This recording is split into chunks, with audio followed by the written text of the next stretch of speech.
Okay, can we draw it to close? Does anybody need 30 seconds more? No? Okay. Right.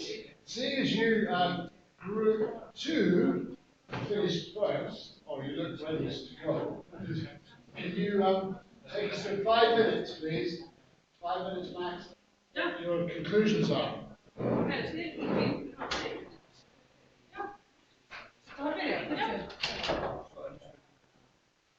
Yes, we talk about the conversation. That's kind of, I think, would be the biggest struggle, at least for the Westerners, and it seems West Iceland too, that people are tired of doing the same thing over again. We've done strategic planning. We've done this all before. It's kind of convincing that this is what we want to do and it's going to work best for us. I think that will be our biggest problem. We also talk about the consensus on the sense of place, getting all the people together to agree that what is the core of the region and what is our emphasis going to be on. And also evaluating the product, experiences, and services. I think that process might be quite difficult for us. Getting that evaluation and that evaluating our competitiveness, especially against other regions. And of course, the availability of data. Some of it we have, some of it we just need to collect, but some of it is just not available. So I think that might be a struggle. And also integrating tourism into the planning, making sure that the tourism has a voice whenever they're doing a new plan that we need to be heard. So these are kind of the main challenges that we discussed. Thank you. Well, they're all big ones, and they're all really, really relevant ones. Thanks for that. Just can I ask the rest of the group anything you want to add or clarify or to what Hans said? Just maybe on the data, also just what data is bringing, what data is used, like sort it out.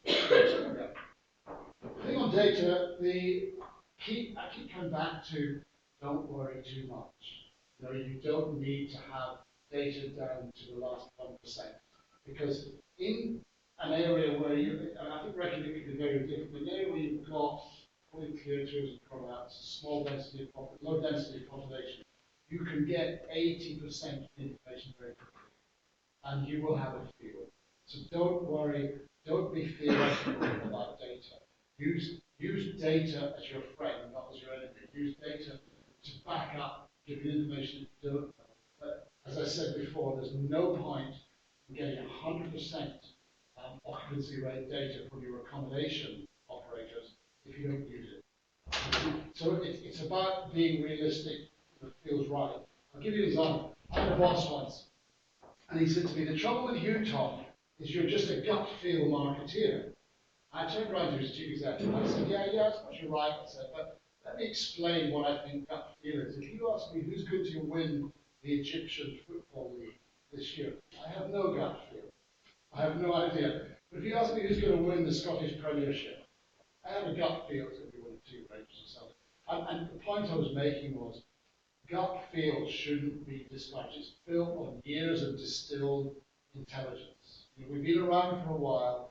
We've absorbed, particularly the areas we work in and live in, a lot of information that often can't be counted or quantified. We have a fair idea. So don't be too daunted by data. Yes, it's useful to have data to back up, data to inform, but yeah, there will be points which you get stuck. Can't get it, or I'm going to have to throw a red ball at myself here, or it's too expensive to buy, or whatever. But I honestly, we've got to be realistic. Get a long way with knowledge, and we say a lot in the toolkit. Talking to people, you'll be talking a lot to the key players in the tourism industry in your area. So yes, data is useful. Don't not do your DMP because you can't get the last 10%. Okay, having said that, how do you then view the data problem? Big problem, small problem, regional problems.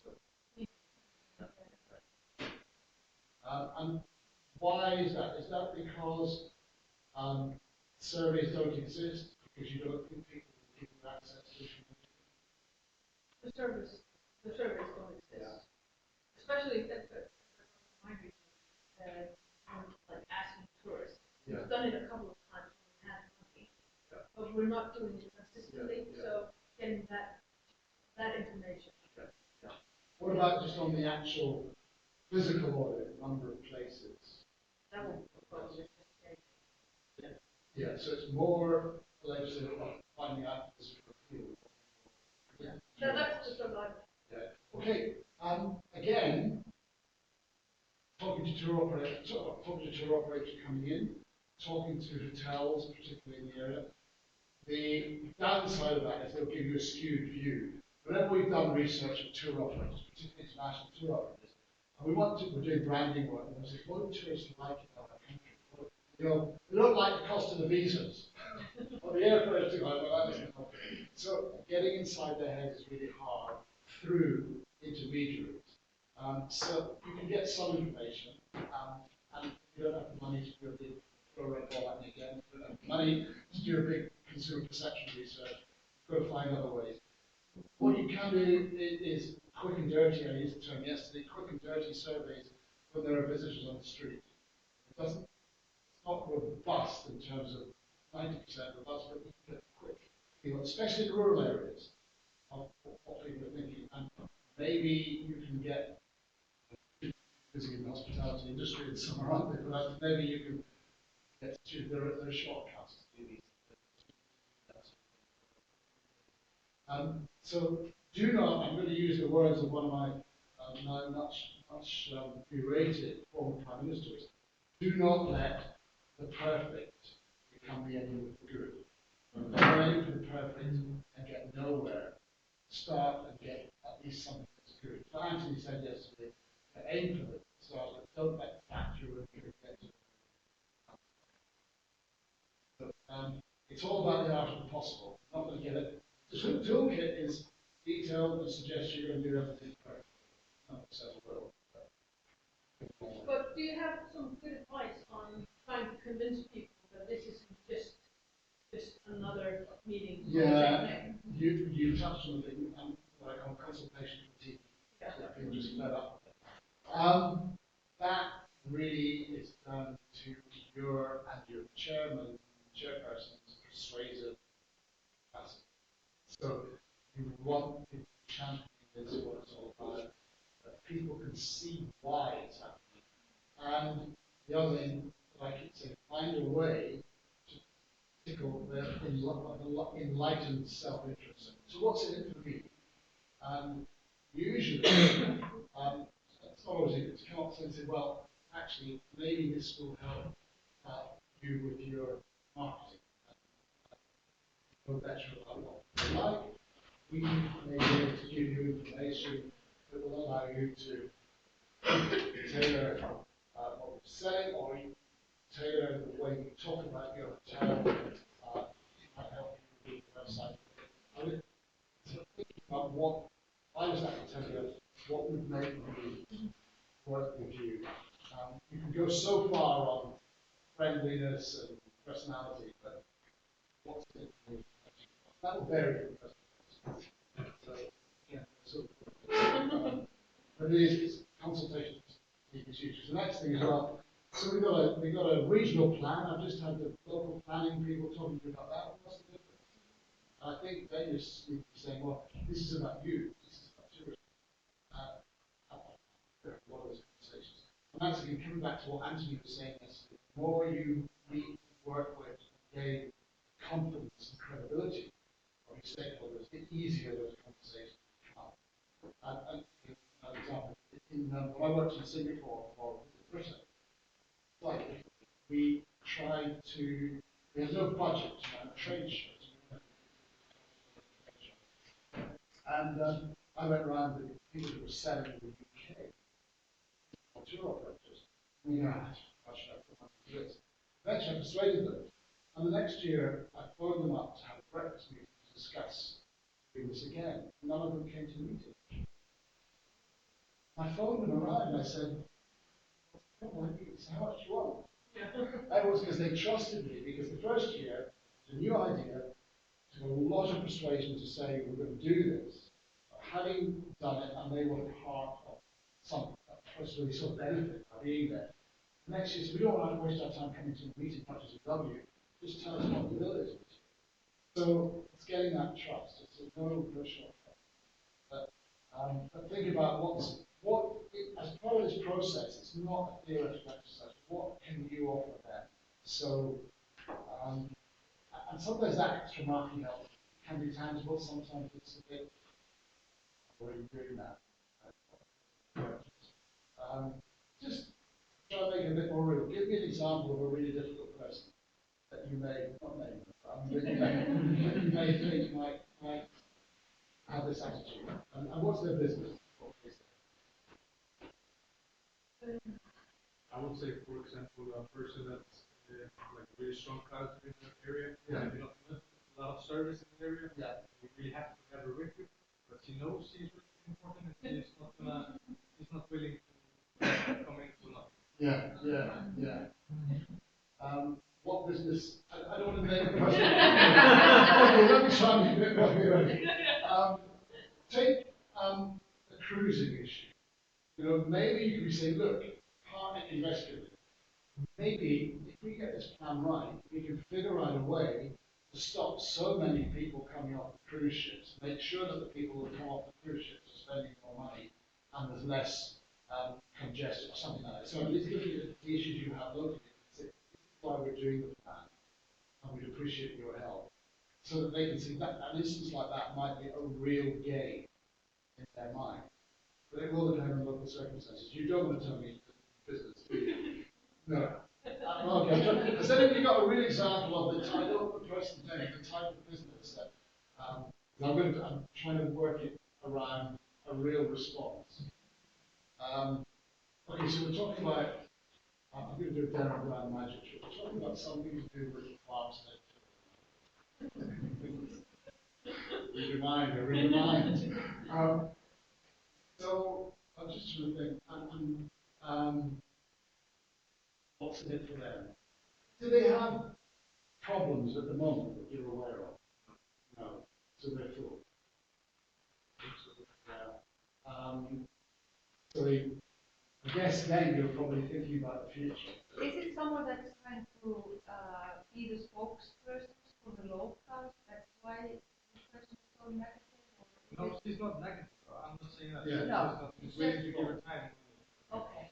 I'm just making a sample. Yeah, no. It's not a big problem. I'm thinking all this conversation is in the smallest details. You need to literally walk up to the person or go to the farm or go to, like they did in the East or something. You need to knock on the door and you need to say, we are working on this and we need your help. But what I was also going to say is, it doesn't matter how many emails you send them or anything. If you haven't spoken to them personally, they're not on board. And that's the reality, like in the region where I live. You need to speak personally to maybe 200 people. That's not more.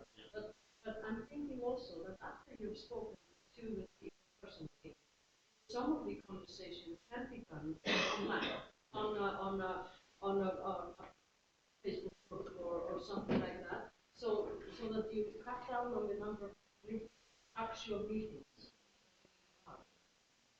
That's good advice, and I think that means in the first instance you need a lot of time to shoot at it on the ground.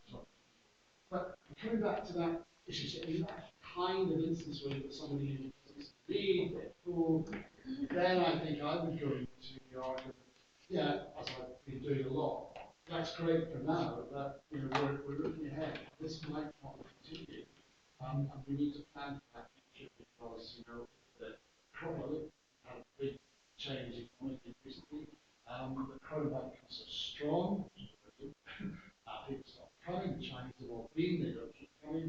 Wild drop some flights, things could change. So that's probably the kind of argument I would use there. I think the thing we've got to make sure we don't do, I don't think we would, is make it a theoretical view of the crisis. This is why a plan's a good idea, like personal what's in it for US staff.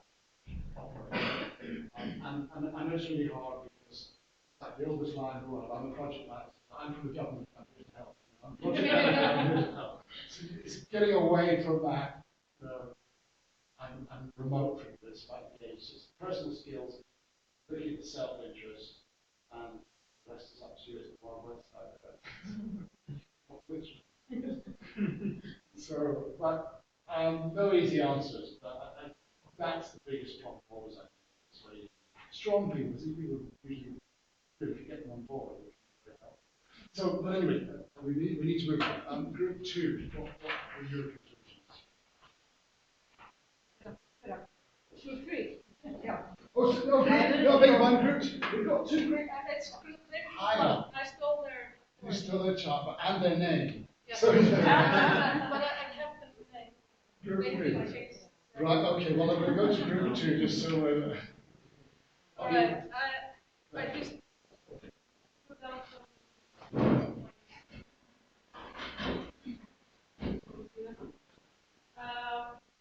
Well, the same points as stated. I mean, it's the access of information that we don't have all the information today, and for example, for the audit or physical companies today, they're not in tourism or in tourism. They don't know the thing, or they are, and just some companies are already in the database and others are not, and you have to go through a lot of channels to get the right information.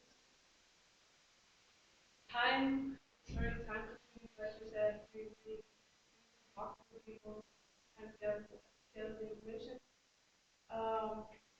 Motivation, and kind of our challenge and the effort we put into it, it's kind of the same points we have in that. Communication, people don't know destination management, and we kind of have to start by explaining what is it. Don't get it so much, but we're starting. Well, we're doing it now. A lot of these things, but we don't have the DMP that one. They might even think that this is just one more planning that like we are it, doing. We have already done so much. So what is the difference between this one and the other? And then it's with the rural areas and all the stakeholders. It's conflicts of interest. You have to be a buffer between those the areas and between companies and so on, and get them on board. And like you said before, I mean, what are their interests and how does it fit to the bigger picture? So and the second, are we? Yeah, they're all part of the same. So it's, I mean, a lot of effort will go into these challenges and motivating people around us and people in tourism and politics, for example. Get people on board, get them to own the project with us, get them to commit to it, and that's all connected to the lobbyism and information. It's like it's all the same thing. It comes to communication, time, and effort. It's not surprising you come up with the same thing. One thing you picked on that's quite important, you're already quite a long way down the road of your plan. In that case, and you're saying, there's no need to go back and say, now we've got a DMP, and think, oh, here we go again. I think it's about how you manage that communication. And say, look, here's another step. So it doesn't sound like you're being bureaucratic and we've got another plan to consult on. It's like saying, okay, we've gone so far with this, but now we need some more information to help us go further. So, well, I'm saying don't hide behind, she wouldn't, but don't hide behind the DMP and say, now we've got a DMP to do. So, yeah. So, and that comes down to just obviously group communication. This is what we do. What information you still need to find out. Let me give you an example, and I'm going to talk about cost. Because we have a strategy. Throw one. We in Reykjavik, we have a tourism strategy, and we have an action plan where we know how to finance the action plan. So we are going to do an action plan with the municipalities and the towns, but we have no idea how we are going to finance. Yes. So why do the action plan and make them put the effort into and the work and time into doing something like that, and we have no idea how we're going to. The answer is, and I'm just disappointed Make not it more people interactive. threw red balls there. That's always the biggest problem. But as I keep saying, at least if you have a plan, then you start at the end of the plan, you say, okay, how are we going to fund this? Of course you need to do that. But at this stage, what you don't want to do is let the problems of funding prevent you from deciding ideally what you need to do. So, and that, two other things happen. Then you can phase your activities. So if you've got 6 activities and you can only afford 3, you phase them over a period of years. Secondly, I think the plan hopefully will give you a basis on which to go to different funding bodies and say, right, we want to build a new road here, or this is number 3 priority in our action plan. At least you'll have more chance of going to funding bodies with the plan. There isn't an easy way out, but I think either you start with a problem of funding and say, we don't do a plan, the wrong thing, and you have to, when you're doing it, I guess, show a sense of realism too, that you say, we might not be able to do everything in this plan in year 1. But yeah, it's always a big problem. You may never do all your plan. Hopefully, I don't want to talk too much about it, in terms of the other municipalities, do you think you can do nothing with them? No, but what I think is, because I guess that most of the municipalities have their own planning, action plan towards tourism and how they're going to build infrastructure. So this is something that we are adding on to what they are already thinking about. So they feel that they don't have any direct revenues from tourism, from the government is getting all the revenues. So that's why I think the struggle is going to be, okay, is it going to be something that's going to be funded by the government?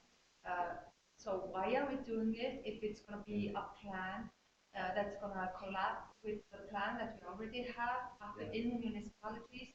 So why are we making putting all this effort into it if we're not going to be, if it's not going to be funded by the government, or if we are going to have to put money into it on top of everything else? And the question is what needs funding, what does need funded, the plan comes on things. But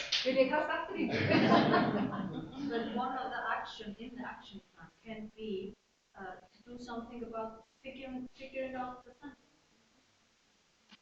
yes, that's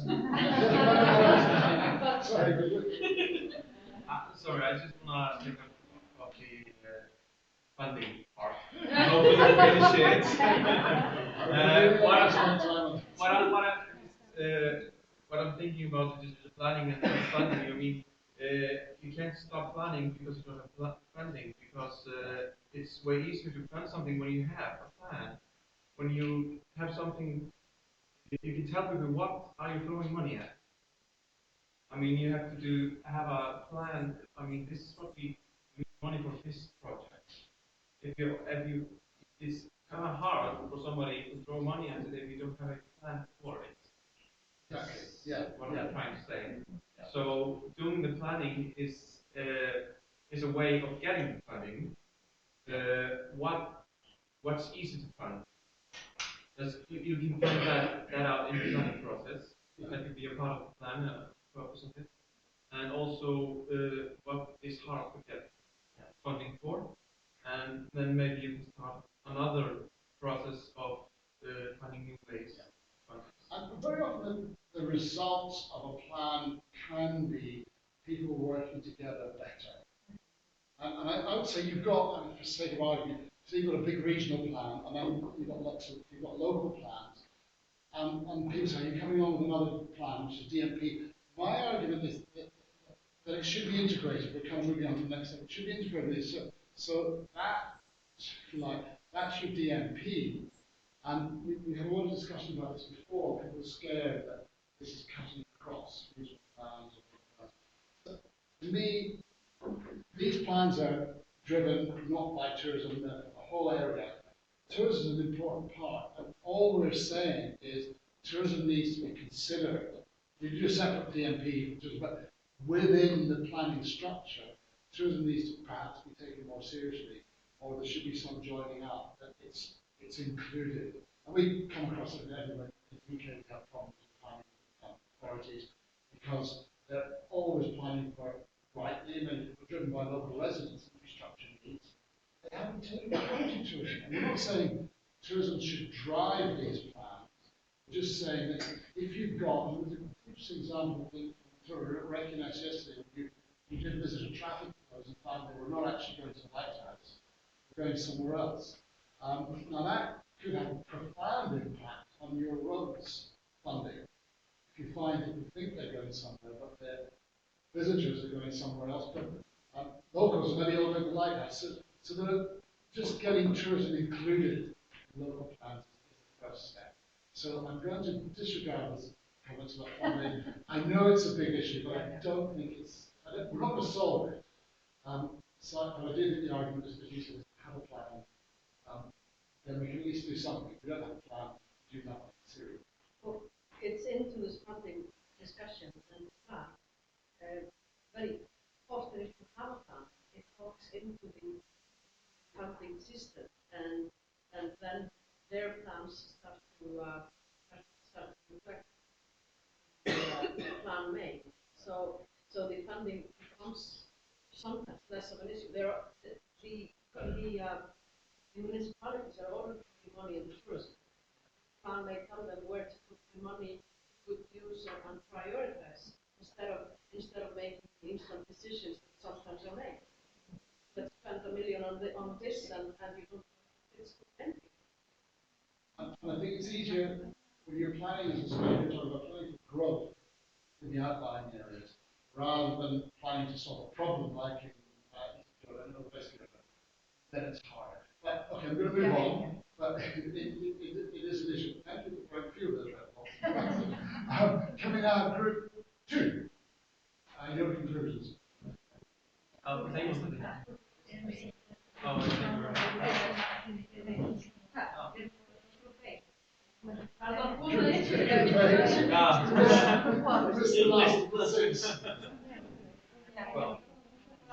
Whoever we are, our issues were trust and cooperation, that people would trust us for the information and trust the whole process and would be willing to cooperate with us. I think it's very similar to the other groups I've been talking about. Then to coordinate the level of detail of information on sub-areas so that they can be compared and that the whole region is covered. That means that we know that the information is out there and we have to go and get it. When we have got it, we are going to get very different level of information. We're going to know a lot about some municipalities, a little less about other municipalities. So I think the big issue will be to get every region into similar levels before work starts. And we're thinking, for example, about tourist attractions in the regions. We'll know a lot about some of them, but others we're going to basically have to go out and dig.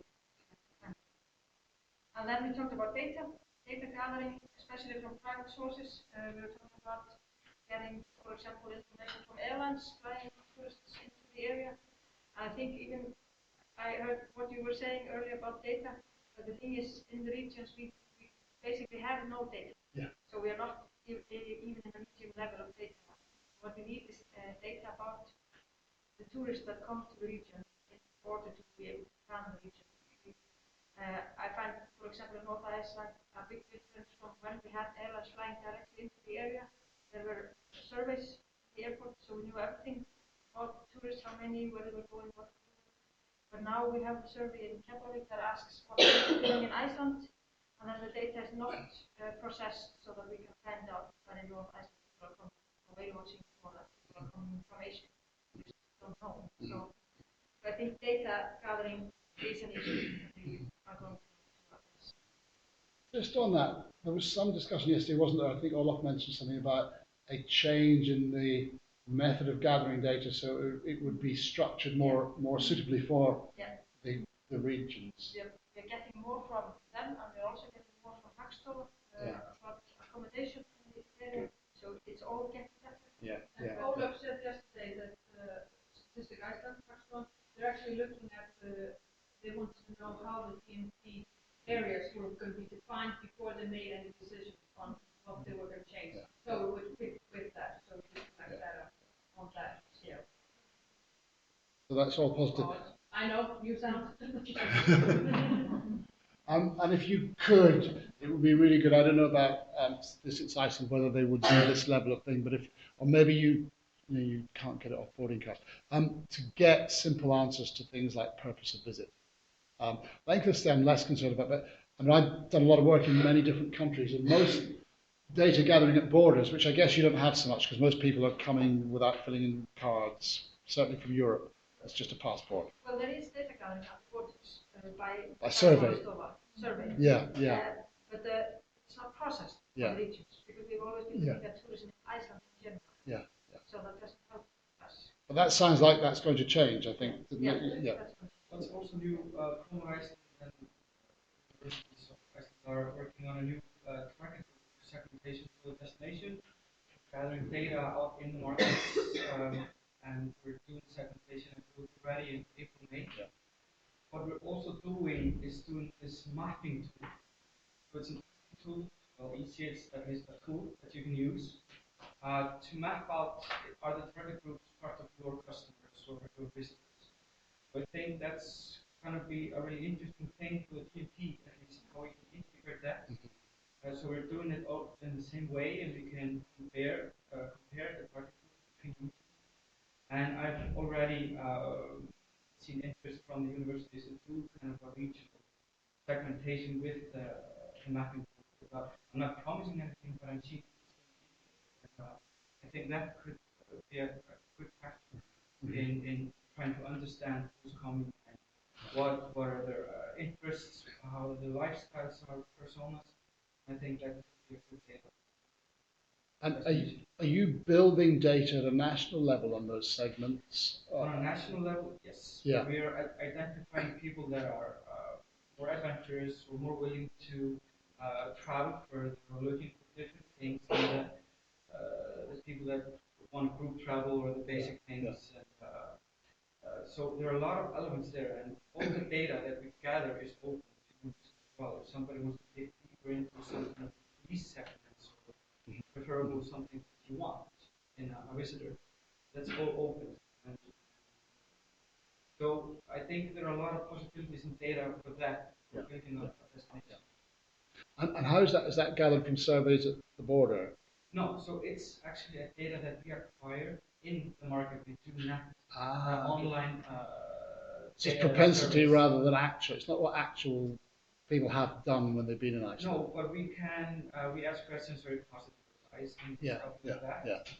But doing a target group segmentation like this, you kind of have to go out into the markets because there may be new possibilities that you didn't know.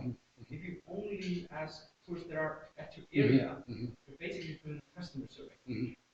It's not target survey because you could potentially lead to new opportunities. Oh, this segment is there in this market, but the awareness price isn't there. Awareness of the region is not there. So it's a different thing that we're trying to measure, but also we're working with the tourist boards and using the mapping tool there, so we can actually identify are the targeters coming to Iceland and what's the ratio. Where we want to go further is going into the regions and identifying with the mapping tool. And it doesn't have to be a huge cost. It doesn't have to be a huge sample. It's just to have kind of this feeling. But I think it's going to be an interesting data to have. Yeah, absolutely. That's all happening now in May. Good. One more thing maybe about the data gathering. Well, the problems that we are going to have is to know about the tourism that's not registered.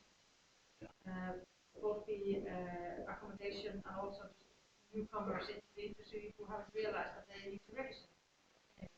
So we're going to have to go out and find them to get the right perspective on the areas. Okay, thank you for that. So a lot of similar things. I was going to say that last conversation neatly takes us on to segue into the next bit. But before we leave this last bit, the problems that you're coming out with are not unusual. Obviously, it's a real issue. They're largely around, seems to be, yes, resources and people problems. And there is a given, and that is that as I keep saying, in many countries there's a DMO structure where it would be the role of theoretically a well-staffed DMO to gather all this information. That is a problem you're going to have to try and find a way around because you don't have that level of resource. Which is why I was saying, make sure that the data works for you. But hopefully there'll be a few steps forward in gathering data. But what you've said isn't surprising to me, but a lot of the solutions lie in part in human skills, personal skills, talking to the key people, persuading them to give you information to get the audit. And as you've identified, is time. And gathering data from unregistered accommodation, that's always a real problem. What about, I'm thinking something like Airbnb. How much is Airbnb a factor outside of Reykjavik in rural areas? Is it still? Yeah, it is. What about, is there any tax receipts, or these people they don't have to register, but are there any fiscal methods of, no.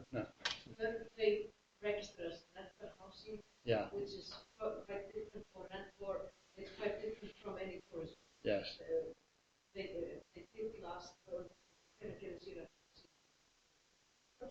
they looked into tax returns and 2014, and we saw there was quite a bit of difference. There was a rise in rental housing, which is not considered tourism because that can be all sorts of housing. But less tourism related housing. Can't see it through the taxes either. Okay. But what you might be able to do, again, this is about getting a feel. If your rentals are going up 200%, and you look at the input, what's been happening, nothing's changed except our tourism has grown 50%. You can start to build some figures on the basis of that. You can extrapolate, well, even in the worst case scenario, we must be having X thousand bed nights in Airbnb. Whether it's worth doing or not is another story, because I think at the end of the day, we're looking at what we know we have a capacity problem, and that's probably as far as we want to go with unregistered, and in order to look at how we deal with that in the future. Because remember, this is all about what we do with the information. So anyway, I'm going to move on because we've got a lot to get through, and we're not going to come up with solutions today. We're going to identify the key areas that you're going to need to think about. That's the main purpose. Hopefully there'll be one or two solutions, but I think most of them are just going to help focus the minds on what needs to be done.